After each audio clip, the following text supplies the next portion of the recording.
안녕하세요 여러분, 수익 상승에 도움을 드리고 싶은 헬퍼입니다.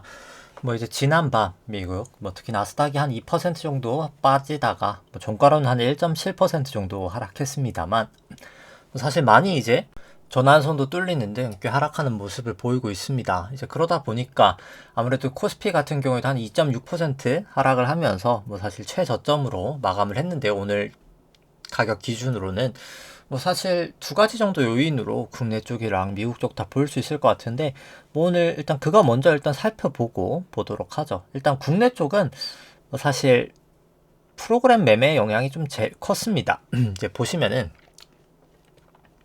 수급을 한번 먼저 일단 보시죠. 이 수급을 보시면은 수급보다 일단 베이시스를 먼저 보는 게 더 맞을 것 같긴 하네요. 이제 제가 추가를 했는데 차트를 이제 연두 색깔이 이제 프로그램 순 매수고요. 이 파랑 색깔이 이제 베이시스 갭입니다. 이 선물의 이동가랑 마이너스 이제 현재가. 그래서 간단하게 0보다 높으면 현물이 비싼 거고요. 0보다 낮으면 이제 선물이 더 비싸다는 겁니다. 위에는 선물이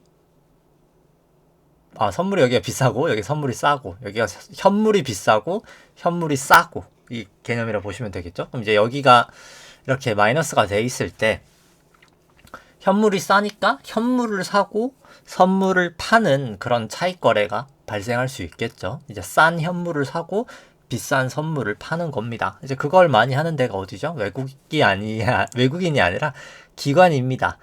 베이시스가 보면은 이 10월 31일 증시 이제 바닥이었거든요. 가장 최근 바닥 기준으로 제가 보여드리는 건데, 바닥 이후로 지금 대다수의 날들이 다 베이시스 갭이 마이너스였었습니다. 쉽게 말해서 현물이 더 쌌다는 거죠. 그래서 기관들이 다 현물을 이렇게 매수를 하고 역으로 이제 차익 거래를 위해서 선물을 매도하는 그런 거래를 했습니다. 개인은 이제 현물을 매도를 하고 선물은 매수를 하진 않았고요. 근데 이제 외국인 같은 경우가 둘 다 매수를 하면서 사실 이 베이시스가 마이너스로 갈 수 있게 가장 큰 영향을 줬던 거는 이제 외국인이라 볼 수 있습니다. 근데 이제 이렇게 이제 거래가 들어왔던 게 일단 배당락 때문이 가장 컸어요. 이 연말 쪽에서. 이제 그 부분이 이제 끝나니까 연초 되니까 이제 다시 이제 들어온 거죠. 매수가. 그러다 보니까 현물이 이제 쇼커버링이라기보다 이거는 이제 매도 이제 차익 거래를 하면서 청산이 되는 그런 구조가 나다 보니까 이제 기관이 매도를 하고 있는 걸 보실 수 있습니다. 오늘 같은 경우에 기관이 역으로 오히려 이제 선물을 매수하고요. 이제 이 포지션을 꺾는 거죠. 이제 그러다 보면 이제 요 매도 차익 거래 같은 개념 거래가 계속 좀 발생할 거다라고 보시면 됩니다. 그래서 연말에 올라갔던 장의 이유가 사실 요 베이시스가 마이너스여서, 근데 이제 그 주된 원인은 사실 이제 외국인 쪽의 수급이었다가 이제 가장 메인이 되겠죠. 근데 이제 외국인이 오늘부터 이제 이탈을 하는 모습을 나타내고 있다라고 보실 수 있습니다. 잠깐 좀 오류가 있는데 잠시만요. 조금, 네, 다시 또 됐고요. 보시면은 또 잠시만요. 잠깐 또 좀 오류가 있는데, 요거 뒤에 이제 미국 쪽 한번 살펴보시면은, 잠시만요. 오늘 좀 엑셀을 많이 띄워놔서 그런가 오늘 좀 끊기는데, 잠시만 기다려 주시면은 한번 미국 쪽 보도록 하겠습니다. 미국 쪽 살펴보면은 아무래도 네, 미국 쪽 먼저 보면은 제가 얘기를 했다시피 SOFR 금리랑 ESFR 금리가 역전이 되면은 금융시장에 문제가 있을 때입니다. 이게 SBB 때고 이때부터 뭔가 하다가 연말에 확 튀는 거죠. 이게 왜 그럴까라고 하면은 이게 결국 얘가 담보금리고 얘가 이제 무담보금리인데, 무담보금리가 담보금리보다 담보금리가 무담보금리보다 높아진다는 거거든요. 결국 급전이 많이 필요하다는 거예요, 지금 시장이. 그래서 지금 실제로 금융시장에는 돈이 점점 없어져 가고 있다. 이제 그렇게 보실 수 있고, 가장 이제 우리나라 쪽에는 명확한 게 이 수신과 여신을 담당하는 모든 우리나라의 금융기관의 예대율입니다. 이렇게 보시면은 거의 최고치까지 올라와 있는 상황이거든요.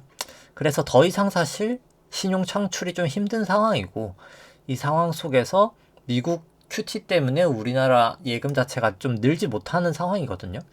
그런 상황이기 때문에 좀 각도가 지금 계속 기울기가 완만하잖아요. 요때부터 미국이 QT하는 그 시점부터 그런 상황에서 결국 대출을 못 해주는 상황이면 다음에 이제 내 자산을 누가 사줄 것인가에 대한 물음표가 생길 수밖에 없는 이제 그런 상황이다라고 보시면 됩니다. 다시 이제 순서대로 진행을 가보면은 이제 결국 오늘 코스피 한 마이너스 한 2.3% 하락했고요. 뭐 코스닥은 마이너스 한 1.8% 정도 하락을 했습니다. 일중수 같은 경우 보시면 오늘 개인이 한 1.3조 대규모 매수가 있었고요. 외국인 한 1,000억 정도 매도를 했고 기관 1조 2천억 정도 매도를 했고요. 그 다음에 이제 기관이 한 8천억 정도 선물은 매수를 했고요. 개인이 한 6천억 정도 매수, 외국인이 1억 5천억 정도 한 매도를 했습니다. 코스닥 같은 경우에는 개인이 한 3,300억 정도 매수가 있었고요. 그 다음에 이제 외국인이 한 900억 정도 매도가 있었고 기관이 한 2,200억 정도 매도가 있었습니다. 뭐 수급 아까 봤지만 뭐 간단하게 보면은 여기 뭐 봤고요. 뭐 연초 위로부터 연초라기보다 이제 작년 연초부터는 외국인이 조금 그래도 내려 샀다가 팔았다가 샀다가 하는 추세였고 선물도 마찬가지였다가 오늘 좀 많이 되돌리는 모습을 나타냈습니다. 신용잔고 같은 경우에는 뭐 크게 움직임은 없는 상황이다라고 보실 수 있을 것 같고요. 뭐 다만 좀 긴 시계열로 봤을 땐 여전히 개인만 매수하고 있는 장이어서 뭐 수급은 좋아 보이진 않는다라고 보여지고요. 뭐 코스닥 같은 경우에도 단기적으로는 외국인이 좀 매수를 한 게 맞습니다만 여긴 또 선물은 좀 매도를 한 상황이고요. 긴 시계열로 근데 항상 봤을 때 수급이 더 좋지 않습니다. 사실 코스닥 같은 경우는 개인만 매수했던 장이기 때문에 뭐 수급 당연히 좋아 보이지 않고요. 뭐 신용잔고 합산치 같은 경우는 한 17.5조 정도 되면서 뭐 상당히 뭐 전주랑 크게 차이 나지 않는 한 1,000억 정도 감소한 그런 모습을 보이고 있습니다. 그 다음에 이제 미국 쪽 순투기적 포지션 같은 경우에 이제 S&P가 마이너스 거의 한 195계약 정도 됐고 나스닥은 오히려 늘었다고 보실 수 있는데 이게 계약이 개수가 다르잖아요. 얘는 200개고 마이너스 200개, 얘는 마이너스 한 28개 정도, 플러스 28개니까 뭐 사실 S&P가 절대적인 이제 포지션 같은 경우는 사실 지금 숏 포지션이 훨씬 더 크다라고 보실 수가 있습니다. 그러니까 이게 딱 1대1은 아닌데 뭐 거의 비슷하긴 하거든요. 큰 차이는 안 나거든요. 계약의 가격 자체가. 뭐가 비싼지 기억이 가물가물한데 제가 나스닥밖에 안 하니까 가물가물은 한데 이제 2배 이상은 차이가 나지 않아요. 확실한 거는. 일단 그래서 숏 포지션이 지금 조금 더 많아 보인다라고 보실 수 있고 그 다음에 이제 삼성전자 차트 보면은 일단 DXI 반도체 가격 지수는 계속 올라가고 있습니다. 다만 좀 주가도 좀 선반영이 되어 있다라고는 보여지고요. 뭐 이제 퍼나 PBR로 봤을 때는 뭐 낮아 보이는 건 사실이다라고 보이실 수 있고, 근데 이제 금리를 감안한 이제 기대 수익률 같은 경우에는 뭐 저는 아직까지는 비싸 보이는 게 맞다라고 보여집니다. 근데 이제 주가가 빠지면서 오히려 이렇게 계속 올라가지 않을까라고 생각을 합니다. 역으로. 그러니까 얘랑 근데 이제 외국인 선물 역축이랑 비슷한데 확 외국인 선물이 지금 꺾어놨죠. 이게 계속해서 저는 꺾어나리라 봅니다. 그래서 이제 사실 이때까지는 계속 컨텐거였거든요. 선물이 더 높은 현물보다. 아마 이제 저는 개인적으로 백어데이션이 아마 이제 곧 오지 않을까. 현물 가격이 더 높은 그런 상황이 오지 않을까 생각을 합니다. 그래서 뭐 좀 끊기는 것 같으니까 수급 파일은 그냥 꺼버리도록 하고요.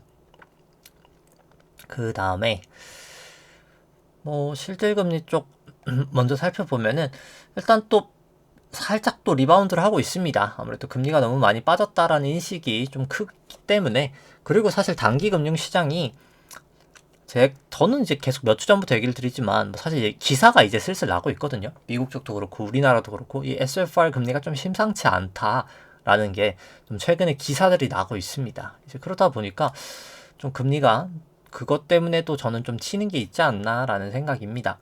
실질금리 쪽이요. 돈이 없으면 사실 실질금리는 올라야 되는 게 맞거든요. 실질금리가 돈의 가치이기 때문에. 이 BEI는 물가 쪽 얘기고요.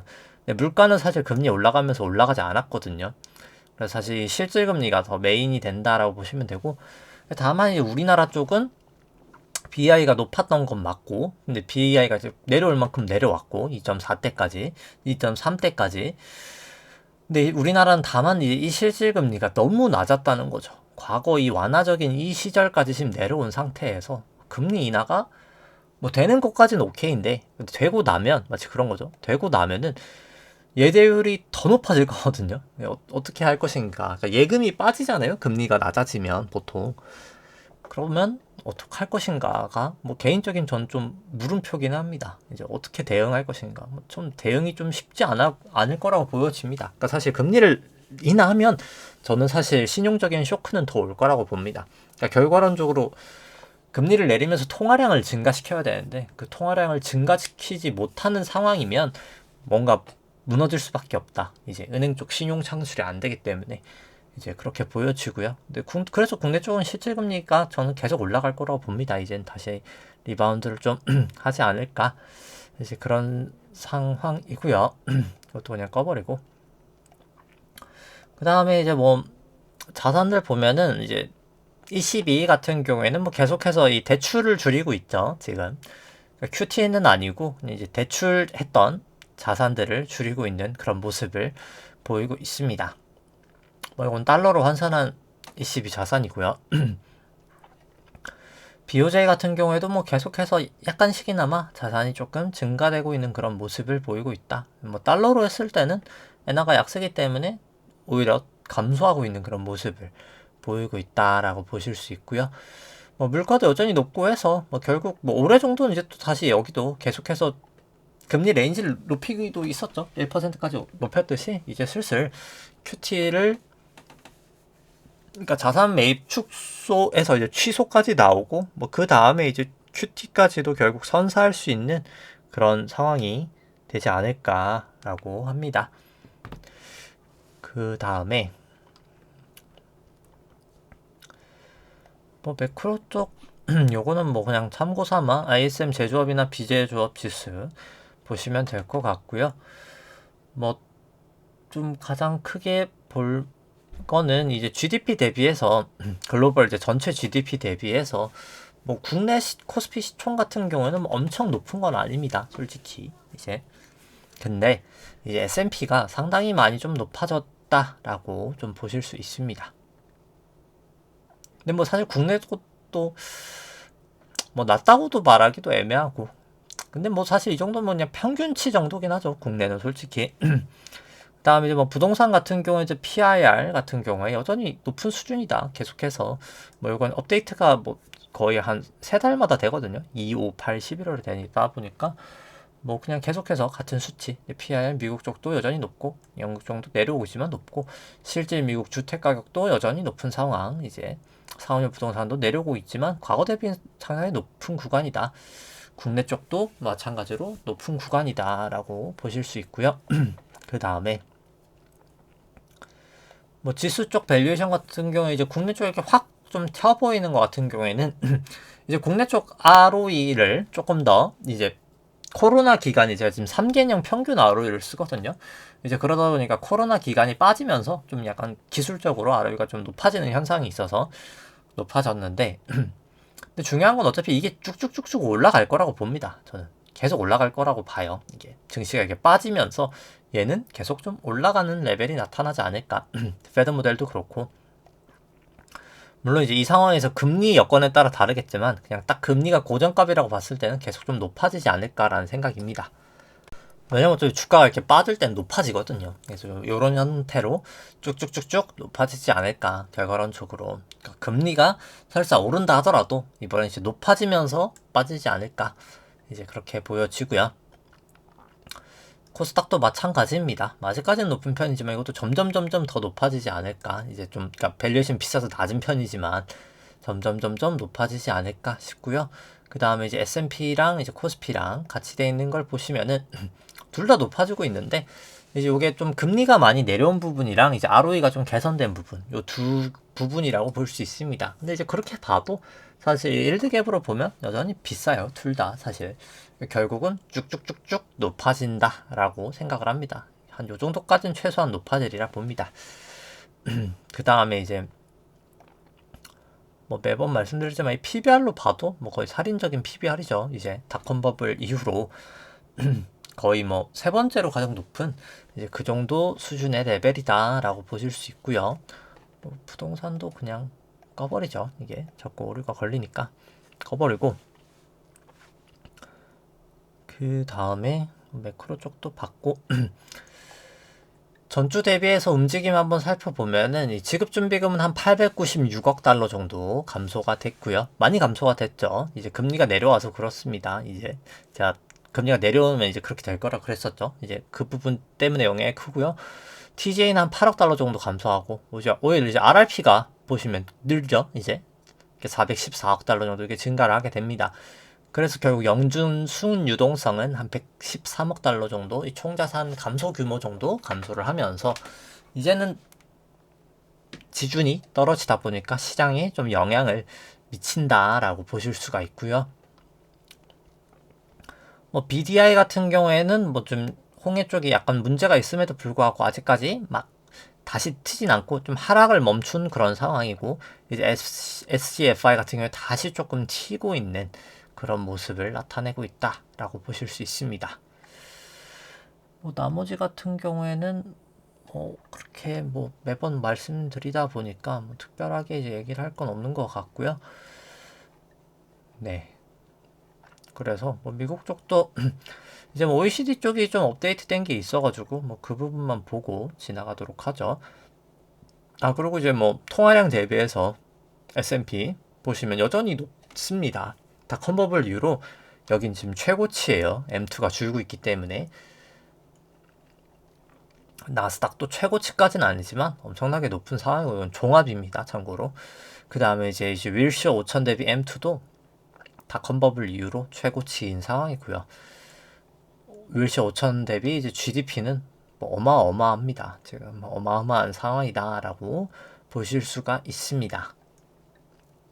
뭐 정부 부채 대비 GDP도 뭐 엄청난 상황이다 보실 수 있고요. 그 다음에 뭐 초농 자산 대비해서 뭐 GDP 보더라도 뭐 매번 얘기를 드립니다만, 또 잠깐 멈췄는데 그냥 요 멈춘 부분부터 얘기하면은 총자산 대비 GDP가 결국 20까지 빠져야 되거든요. 근데 이제 20까지 빠지지 못하고 있잖아요. 아직까지 갈 길이 엄청 많죠. 그래서 단기 금융시장이 불안해도 어쩔 수가 없는 거예요. 이게 그러니까 양적 완화를 다시 못하는 거죠. 그러니까 설사 QT는 멈출 수 있을지언정 완화를 못하는 게 가장 큰 리스크다라고 보여집니다. 이게 뭐 계속 끊기다 보니까 하나 또 꺼버려야 되겠네요. 그냥 매크로 쪽도 꺼버리고. 근데 이제 뭐 지준 같은 경우가 좀 이렇게 증가되면서 괜찮았었는데 RRP가 감소하면서, 중요한 건 지준하고 RRP 합산치도 이제 점점 이제 줄어들고 있고, 결국은 이제 RRP도 다 깎여가기 때문에 슬슬 이제 위험 신호가 점점 더 나올 거다라고 보여지고요. 그 다음에 이제 OECD 경기 선행 지표 같은 경우에는 뭐 중국은 높습니다만 뭐 사실 중국 경기 상황은 매우 좋지 않죠, 이게. 그 다음에 이제 물가 쪽은 중국은 오히려 지금 디플레이션인 상황이다라고 보실 수 있고요. 중국의 경기는 상당히 좋지 않고, 소매 판매가 보시면 이렇게 소매 수요가 줄지 않고 있어요. 생각보다. 근데 공급은 또 줄고 있죠. 이제 그러다 보니까 참 경기가 쉽지가 않다라고 보여집니다. 이게 금리를 마냥 내리기도, 참 더 이상 올리기도, 뭘 하기도 애매한 그런 참 힘든 상황이다라고 보여지고요. 미국 쪽도 마찬가지고요. 수요는 높아지고 공급은 떨어지고 점점 최악의 상황. 뭐 국내 쪽 같은 경우는 뭐 사실 소비가 워낙 약하기 때문에 뭐 좀 그렇고요. 유럽 같은 경우에도 이렇게 벌어지죠. 이게 참 안 좋은 상황이다라고 보시면 됩니다. 그러니까 이게 결국엔 인플레이션의 불씨가 아직까지 살아있다는 얘기입니다. 결과론적으로. 디플레이션이 가려면 이렇게 공급이 훨씬 많아야 되거든요. 2000년이나 2008년도 때처럼. 지금은 공급이 먼저 이렇게 빠지는 거는 사실 이제 스태그플레이션인 거죠. 수요도 살아있는데 공급은 이렇게 빠지고, 이게 스태그플레이션이 나타나는 그런 상황에 지금 더 가깝다라고 보시면 되고, 중국 쪽은 뭐 계속해서 통화 승수가 높아지고 있는데 이제 이러다가 언젠가 이제 번지를 할 겁니다. 이때처럼 결국은 번지를 할 거거든요. 근데 이제 언제까지 버티느냐, 뭐 이제 그 정도의 문제지 않을까. 결국은 무너질 텐데 이제 그렇게 보여지고요. 그리고 이제 나머지 이제 지표들 살펴보면은 뭐 추가했던 건 이제 130일 기준선을 그냥 넣어버렸습니다. 그냥 주봉 기준선이라고 생각하시면 되고요. 뭐 아무래도 주봉하고 두 개 넣기가 좀 약간 애매해서 그냥 이제 130일로 넣어버렸습니다. 뭐 금리 같은 경우 여전히 롱 추세고요. 근데 확실히 좀 미국 쪽은 조금 선행적으로 약해지는 모습 보여주고 있는 게, 그리고 이제 RSI도 조금 올라가는 모습 보이면서 여기는 이제 금리가 좀 반등하는 모습이 결국은 나타나는 시그널이 좀 초기의 모습이지 않나 생각을 하고요. 달러는 뭐 중립적인 상황, 금 같은 경우는 아직까지 좀 올라가고 있는 상황, WTI 같은 경우 여전히 좀 약세, 삼성전자는 여전히 일단 강세. 근데 이제 RSI는 70 넘었다가 밑으로 내려가고 있고, 애플이랑 마이크로소프트는 이제 약세로 돌아섰습니다.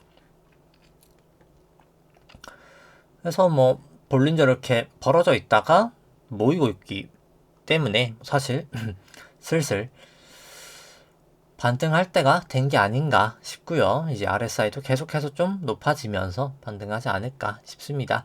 뭐 99, 10년도 뭐 특별히 다르지 않기 때문에 뭐 설명 생략하도록 하고요. 뭐 미국채 10년도 똑같이 이제 반등하는 모습이 나타나지 않을까 생각을 합니다. 뭐 RSI도 그렇고요. 달러원도 마찬가지로 뭐 여긴 좀 추세가 애매하긴 하네요. 솔직히 추세가 좀 애매하기도 하고, 일단 아직 주추세선을 넘지 못했기 때문에 아직은 좀 애매한 추세. 근데 좀 개인적으로는 좀 올라가지 않을까 싶기는 합니다. 근데 이제 추세상으로는 좀 애매하긴 하다 보여지고, 뭐 금 같은 경우에는 뭐 아직까지는 추세보다는 강하게 가고 있긴 한데, 이제 모이고 벌어지고 해서 또 요것도 단기 하락은 좀 나타나는 모습이 나타나지 않을까. RSI도 그렇고 좀 꽤나 온 게 아닌가 싶긴 하고요. 뭐 WTI 같은 경우에도 뭐 여기도 좀 애매하네요. 추세상으로는 좀 애매하다라고 보여지는데, 아직까지는 좀 하방 추세긴 합니다. 사실 주추세선을 넘지는 못했으니까요. 하방 추세기는 하고요. 그 다음에 이제 삼전 같은 경우에는 넘었다가 드디어 이제 내려오고 있죠. 넘었다가 내려올 모양새고, 벌어졌다가 이제 모이고 있는 상황. 이건 당연히 이제 좀 빠지는 모양새가 나타나지 않을까 싶습니다. RSI도 그렇고. 뭐 애플 같은 경우엔 더 심하죠. 이제 내려온 상황, 전환선 기준선도 뚫려 있는 상황, 그러니까 기준선도 뚫려 있는 상황입니다. 그래서 RSI도 그렇고 뭐 좀 계속 빠지지 않을까? 긴 시계열로 봤을 때는 뭐 그렇게 생각이 들고요. 뭐 마이크로소프트도 마찬가지입니다. 애플하고 크게 다르진 않고요. 뭐 그 다음에 이제 지수적 지표 살펴보면은, 지수 쪽 살펴보면은 일단 나스닥 100 같은 경우에는 뭐 단기 쪽은 다 좀 쇼추세. 근데 일단 일본 같은 경우에는 아직까지는 뭐 완벽하게 쇼추세는 아닙니다. 좀 선행적인 지표들만 먼저 좀 쇼추세를 나타내고 있고요. 뭐 국내 쪽도 일단 아직까지는 마찬가지입니다. 근데 이제 스코어링으로 매긴 거를 살펴보면, 제가 기준을 한 걸로 이제 앨범으로 아예 만들어 버렸어요. 그래서 요 롱 점수는 그냥 이제 80점 만점이라고 쳤을 때 60점, 아직 올라가는 추세긴 하니까요. 근데 숏은 0점입니다. 그러니까 결국 여길 때는 숏을 치면 안 되고, 요거보다 이제 높을 때는 롱을 치고. 근데 뭐 최근에 롱 칠 기간이 이제 롱 치고, 롱 치고, 롱 치고, 뭐 잠깐 롱 치고, 롱 치고, 롱 치고, 롱 치고, 최근에 롱 치고, 이제 롱을 줄여라, 이제 이 정도 시그널이고, 이제 숏은 슬슬 이제 준비하는 그런 단계다라고 보시면 될 것 같죠. 이게 S&P도 이제 롱 줄이고, 숏은 그냥 준비 단계 정도. 이제 코스피도 롱 줄이고 숏은 준비 단계. 코스닥 150 같은 경우에는 롱숏 둘 다 일단 스테이. 지금 당장은 이제 그 정도라고 보시면 됩니다. 그 다음에 이제 현물 120분봉 살펴보면은, 뭐 여기도 모이고, 그래서 RSI도 좀 내려오고 해서 아주 단기적인 반등 정도 있을 거라고 봅니다. 근데 뭐 이건 좀 이따 차트 때 보도록 하죠. 근데 다만 그냥 일봉으로 봤을 때 좀 계속해서 좀 중기적으로는 여기 내려오고 쭉 벌어지면서 여기도 벌어지고 모이면서 추세적으로 하락을 하리라 봅니다. RSI가 결국 이 30 언더로 빠지는 그때까지 추세적인 하락을 나타내지 않을까 생각을 하고요. 뭐 S&P도 뭐 똑같기 때문에 뭐 설명을 생략하고 뭐 차트만 보여드리도록 하겠습니다. 뭐 주봉상으로도 이제 넘어갔다가 내려오고 있는 상황, 결국은 무너지는 차트 모양새, RSI도 그렇고 뭐 똑같은 상황이고요. S&P도 뭐 똑같기 때문에 이것도 설명을 생략하도록 하겠습니다. 코스피 쪽도 그냥 일봉만 보면은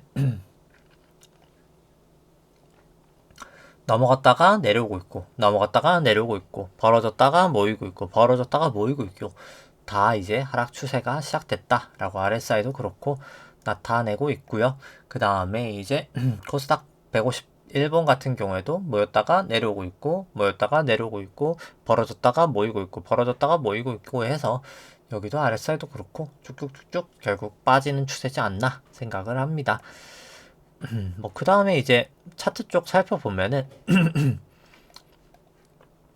뭐 결국 그래서 뭐 여기 이제 고점 이후로 결국 큰 한파동 A파로 쭉 떨어진 다음에 결국 B파로 다시 반등을 한 거고 여기까지가 이게 뭐 A, B, C로 해서 A, 그러니까 아마 이게 A고 B고 1, 2, 3, 4, 5라고 보여집니다만 결국 반등하고 지금 빠지고 있는 추세 150분봉으로 봐도 뚫렸죠 오늘 전환선에서 막히긴 했습니다만 그래서 아주 미세적인 단기 반등 이후에 빠지지 않을까 싶습니다. 그러니까 결국 오늘 종가가 이렇게 맞췄는데 여기까지 하락했던 거 부분에 되돌림 정도 발생하면서 끝나지 않을까. 그냥 대충 계산해 놓은 걸로 봤을 때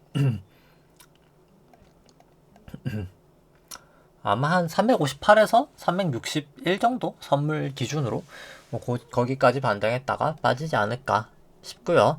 그 다음에 이제 코스닥 150 같은 경우에는 여기가 고점이고 이게 1, 그 다음에 여기가 2, 그 다음에 지금 3에 1이 진행되는 뭐 그 정도 레벨이지 않나라는 생각입니다. S&P 같은 경우에도 결국 여기 5파 고점 2에서 여기가 1, 2, 3, 4, 5 빠지고 큰 A, 그 다음 A, B, 그 다음에 C가 이제 1, 2, 3, 4, 5까지 해서 C까지 잘 끝마쳤다라고 보여지고요. 그 다음에 하락하고 있는 그런 추세다라고 보여집니다. 그리고 뭐 국내 쪽도 저번에 이제 추세선도 보여드렸지만 뚫렸을 거예요. 이게 제가 확인을 오늘 하진 않았는데 너무나 명확하게 사실 뚫렸을 거라고 봅니다. 추선을 그어보면 하단과 상단이 다 마주치죠. 상단 하나, 둘, 셋, 넷, 5개. 지금 이제 오늘자로 뚫렸죠. 결국 반등했다가 다시 이제 뚫리면서 깨지지 않을까 싶습니다. 뭐 S&P도 뭐 마찬가지고요. 그래서 S&P도 전환선 부근에서 인데 뭐 아주 미약하게 보면은